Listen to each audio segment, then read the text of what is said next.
కానీ లేకపోతే పాలమూరు రంగారెడ్డి ఎత్తిపోతలు కానీ కల్వకుర్తి కానీ భీమా కానీ నెట్టంపాడు కానీ ఏ ప్రాజెక్ట్ అయినా 10 ఏళ్లలో పూర్తి చేసిండ్రా అధ్యక్ష? ఇంతకంటే దుర్మార్గం ఉంటుందా? టెండర్లు పిలవాలి, కాంట్రాక్టులు ఇవ్వాలి, కమిషన్లు కొట్టాలి, బామార్దులు పంచుకోవాలి. ఇదేనా అధ్యక్ష? ఇదా వీళ్ళు చేసింది? ఈ నిర్వాహకానికి మళ్ళీ గొప్పగా వచ్చి మాట్లాడతారు, అడ్డమాట మాట్లాడతారు. మీరు ఎంత అడ్డం మాట్లాడితే అన్ని పడతాయి. మర్యాదగా ఉంటే సాఫీగా సాగుద్ది. మర్యాదగా ఉండేది నేర్చుకోండి. బరాబర్ అయితే ఓ బరాబర్ బరాబర్ బరాబర్ అన్నందుకే అధ్యక్ష అధ్యక్ష అధ్యక్ష బరాబర్ అన్నందుకే తొక్కుకుంటే నెత్తి మీద కాలు పెట్టి తొక్కి ఇక్కడికి వచ్చిన అధ్యక్ష. అల్లా తప్పగా రాలే, అడుక్కొని రాలే, కాలు పట్టుకొని రాలే, నెత్తి మీద కాలు పెట్టి తొక్కి ఇక్కడికి వచ్చిన అధ్యక్ష. బరాబర్ మళ్ళా చూసుకుందాం. 29లో తొక్కకపోతే చూడండి, 29 మొత్తం కలిసి రాండి, మొత్తం కట్టగట్టుకొని రాండి. 29లో కూడా తొక్కకపోతే చూడు. ఇదేనా సవాల్? ఇదేనా సవాల్? రాసి పెట్టుకోండి. ఇదేనా సవాల్? రాసి పెట్టుకోండి. ఎట్లా గెలుస్తారో నేను చెప్తా. అయ్యా అయ్యా అన్న ఇంట్లో పెట్టుకున్నాడు, బెడ్రూమ్లో పెట్టుకున్నాడు, మోసం చేసి నీ పక్కనే చేరిండ్రు. నేను పొడిస్తే పండుకున్నప్పుడు కిడ్నీలు అమ్ముకుంటే పోతావు అక్కనే. పోనీ ఎందుకు ఇప్పుడు అధ్యక్ష? అందుకే అధ్యక్ష నేను చెప్పదలుచుకున్నది ఒక్కటే అధ్యక్ష. తెలంగాణ అభివృద్ధి, ప్రజల భవిష్యత్తు, మా సంకల్పం ఏమిటన్నది నేను స్పష్టంగా ఈ సభా వేదిక నుండి వివరించాను. ఈ విజన్ కొద్దీ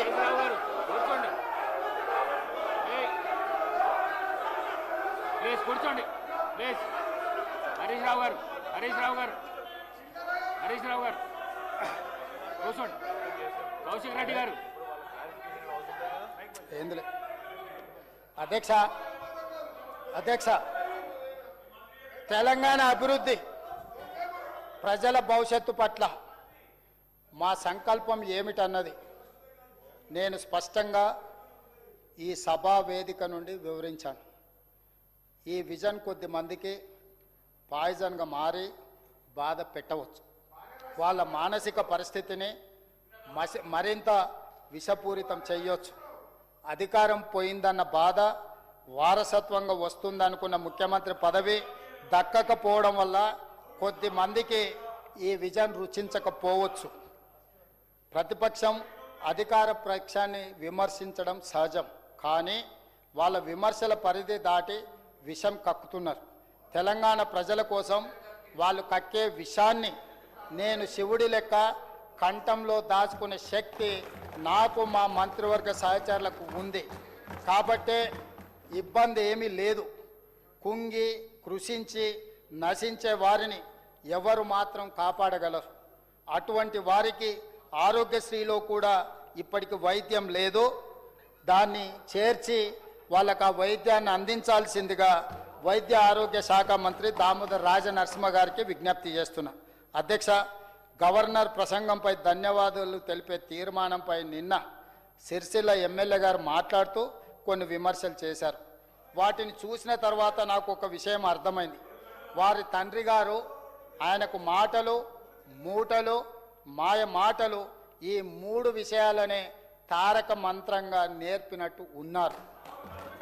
ఇచ్చిన హామీల విషయంలో, ప్రజల్ని మోసం చేయడంలో డబుల్ త్రిబుల్ పిహెచ్డీలు చేసిన వీళ్ళు మా గురించి మాట్లాడే నైతిక అర్హత లేదు.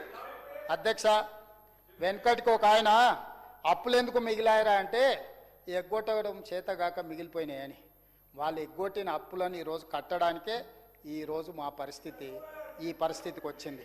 దాదాపుగా 8,11,000 కోట్ల రూపాయల భారాన్ని మోపి 11% పైగా వడ్డీల భారంతో మా నెత్తిన పెట్టిపోయినా భరిస్తూ ప్రజల సంక్షేమం, ఇచ్చిన మాట విషయంలో రాజీ పడకుండా కష్టపడటం మా నైజం. సుట్టమై వచ్చి దయ్యమై పట్టిండంటే వెనకటికి ఎవడు అధ్యక్ష? సుట్టమై వస్తే దయ్యమై పట్టిండంట.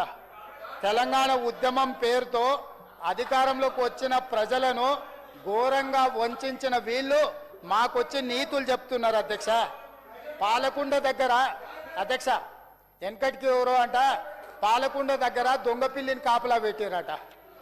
పాలకుండ దగ్గర దొంగ పిల్లిని కాపలా పెడితే పాలు కుండలు ఉంటాయి అధ్యక్ష. వీళ్ళకు కూడా తెలంగాణ రాగానే అధికారాన్ని అప్పచెప్తే 10 సంవత్సరాలు తెలంగాణ మొత్తం దోసుకొని పంచుకొని తిని ఈ రోజు తిన్నదరగకు వచ్చి ఇక్కడ లొలి పెడుతున్నారు అధ్యక్ష. అందుకే అధ్యక్ష అందుకే ఇక్కడ మాత్రం పుత్రరత్నం గారు చిలక పలుకులు పలుకుతున్నాడు.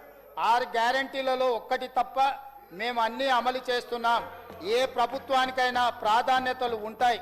వాళ్ళ అధికారంలో ఉన్నప్పుడు పరివారం పలహారం వాళ్ళ వినాదం. మొత్తం తెలంగాణ మొత్తం వాళ్ళ పరివారానికి పలహారంగా మారింది. వాళ్ళ విధానం మాత్రం అదే అధ్యక్ష. కానీ మేము మాత్రం ప్రతి క్షణం ప్రజలకు ఇచ్చిన మాట నిలబెట్టుకునేందుకు పరితపిస్తున్నాం, ప్రయత్నం చేస్తున్నాం. 2 లక్షల రూపాయల రుణమాఫీ చేశాం. దీనికోసం ఏకంగా 21,616 కోట్ల రూపాయలు మేము చెల్లించినాం. సన్న బియ్యానికి బోనస్ ఇస్తున్నాం. ఏకకాలంలో ప్రతి రౌండ్ 9,000 కోట్ల రూపాయలు రైతు భరోసా పథకాన్ని అమలు చేస్తున్నాం. అదేవిధంగా అధ్యక్ష ప్రభుత్వం పరిపాలన చెయ్యాలి. ప్రజలకు సమాజానికి సదుపాయాలు మౌలిక సౌకర్యాలు కల్పించాలి.